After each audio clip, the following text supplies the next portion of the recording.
So, ayan na nga, mag-prepare na tayo ng ating shrimp scampi. Ito na yung onion, garlic, at saka bell pepper, asparagus, broccoli, carrots, and then bell pepper, butter.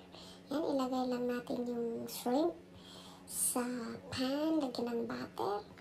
Tapos, baliktarin lang natin yan. Medyo bilis-bilisan lang natin konti. Tapos ito na yung saute na onion, garlic, at saka bell pepper. Lagay na natin yung ating broccoli, asparagus, carrot, at saka shrimp. Ayan. Ngayon, ito na yung galaw-galawin na natin konti. I-mix natin ng maayos sila. Ayan. Pagkatapos ilagay natin yung pasta na pinakuluan na. Yung luto ng pasta. Tapos, lagyan lang natin ng salt at saka pepper. Tapos, i-mix lang. Haluin ng maayos. Halo-halo lang mga kapatid. Hanggang sa wala nang buhol-buhol. Lahat yan.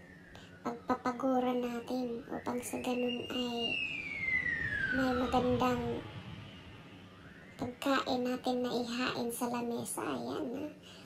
Ayan. Tanggalin lang natin konti itong buhol-buhol. Halo-haloin hanggang sa mahalo ng maayos. Hanggang sa mawala na yung buhol ng pasta. Ayan.